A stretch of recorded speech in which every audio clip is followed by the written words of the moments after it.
Tahukah anda, final AFCON 2025 ataupun African Cup of Nation antara Senegal dan juga tuan rumah Morocco menjadi salah satu final yang paling dramatik dalam sejarah kejohanan. Penalti yang diperdebatkan kepada Senegal, penalti yang diperdebatkan kepada Morocco, gol Senegal yang dibatalkan dan kemenangan hasil dari perjaringan minit-minit terakhir perlawanan membuatkan seluruh Afrika dan termasuklah seluruh dunia merasakan absolute cinema pada pendapat aku. Selamat datang ke The Blue Podcast Malaysia. So hari ini kita akan bincangkan ataupun ceritakan kronologi penuh final AFCON 2025 antara Senegal dan juga Morocco iaitu sebagai tuan rumah yang berakhir dengan kemenangan 1-0 untuk Senegal selepas masa tambahan lah, di waktu masa tambahan. Selepas mereka kedua-dua pasukan ini seri 0-0 kan di masa normal. Jadi bersiap sedialah untuk kita soroti sebenarnya apakah yang berlaku dalam pertarungan ataupun perlawanan akhir AFCON 2025 ini. Okey, pemulanya perlawanan, Morocco sebagai tuan rumah memang banyak menguasai perlawanan lah. Manakala Senegal lebih banyak bertahan secara disiplin lah, dengan berdisiplin.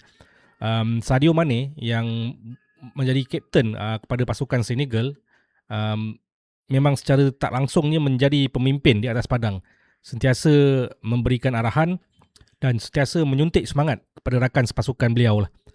Dan pada minit ke-88, Senegal berjaya menjaringkan gol melalui sepakan penjuru yang diambil oleh pasukan Senegal dan kemudiannya dibatalkan kerana dia menolak Achraf Hakimi, dan referee merujuk kepada VAR dan VAR pun campur tangan dan gol itu dibatalkan lah kerana nampak dia pemain Senegal itu dia menolak Achraf Hakimi lah.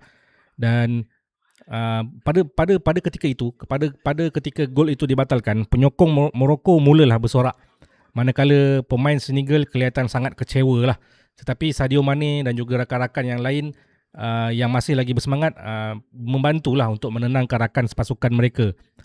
Okey, pada minit-minit terakhir iaitu pada minit ke-91, Morocco diberikan penalti selepas pemain Senegal iaitu El Hadji Malik Diouf dari Senegal melakukan tackle ataupun cabaran yang dianggap kasar lah kepada Brahim Diaz di dalam kotak penalti ketika Brahim Diaz cuba untuk menembusi pertahanan Senegal.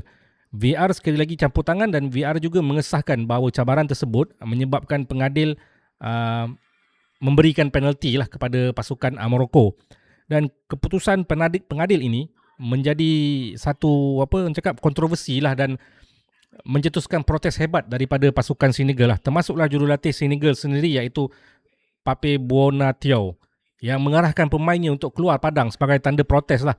Tetapi Sadio Mane masih lagi kekal di dalam padang dan meyakinkan rakan-rakan beliau iaitu teammate beliau untuk terus masuk ke dalam padang dan meneruskan perlawanan sehingga habis masa tambahan lah. Dan inilah dia dalam final ni apa pun boleh jadi. Brahim Diaz yang ditugaskan untuk mengambil penalti itu dengan keyakinan yang tinggi cuba untuk melakukan panenka. Korang tahulah panenka macam mana kan. Tetapi Edouard Mendy iaitu bekas penjaga gol Chelsea yang menjulang Champions League bersama dengan Chelsea di bawah Thomas Tuchel itu berjaya menangkap bola itu dengan tenang. Adalah aku tengok dekat dalam TikTok yang mengatakan bahawa sebenarnya Brahim Diaz ni kaki dominan dia adalah kaki kiri. Tetapi dia mengambil sepakan penalti itu pada minit-minit terakhir untuk memberikan piala pertama, trofi, major trofi kepada pasukan negara kebangsaan kau selepas 50 tahun. Dia ambil penalti itu dengan menggunakan kaki kanan dan cuba untuk melakukan panenka. Something wrong lah orang kata kan. Dan momen itulah yang menyebabkan peluang Morocco untuk memenangi major trophy pertama mereka dalam tempoh 50 tahun itu hilang lah. Sekaligus dia memberikan tekanan kepada Diaz dan juga ketua pasukan mereka Achraf Hakimi lah. Dan beberapa minit selepas kegagalan penalti tersebut, pada minit ke-94 pada masa tambahan, di separuh masa pertambahan, maksudnya extra time lah kan, Senegal berjaya menjaringkan gol kemenangan melalui Pape Gueye. Dan gol ini hasil daripada gerakan cantik lah. Dia bukan tolak lah, dia shrug off. Maksudnya dia berjaya atasi cabaran daripada Achraf Hakimi dan terus melepaskan satu rembatan padu ke gawang gol lah yang dikawalkan oleh Yasin Bono. Dan inilah dia, gerakan itu pun aku tengok memang sangat cantik lah, dan kemudiannya jaringan itu mengesahkan bahawa Senegal berjaya menjadi juara AFCON 2025. Dan pada pendapat aku, final ini bukan saja dikenang sebagai keputusan 1-0, tapi dia juga kerana banyak sangat drama, ball picker ataupun ball boy untuk pasukan Morocco merampas ataupun menyorokkan tuala goalkeeper iaitu tuala Edouard Mendy, dan juga ada gol yang dibatalkan, ada penalti kontroversi, pemain Senegal ada yang keluar padang dengan coach sendiri mengarahkan pemain keluar padang. Mujurlah ada Sadio Mane yang aku anggap pada malam tadi memang sangat-sangat menunjukkan ciri-ciri kepimpinan yang sangat-sangat baik lah. Dan dia membuktikan bahawa dia sebenarnya seorang pemain yang memang sangat legenda lah untuk pasukan Senegal. Dan juga yalah, macam cakap tadi, Brahim Diaz dengan seluruh harapan negara di bahu beliau melakukan Panenka dan kemudiannya gagal. Edouard Mendy berjaya menyelamatkan penalti. Terlalu banyaklah perkara yang berlaku dalam final malam tadi. Dan itulah dia, Pape Gueye, iaitu pemain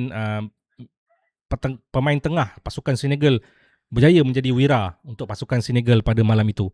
Dan itulah dia kronologi final AFCON 2025 antara Senegal dan juga Morocco.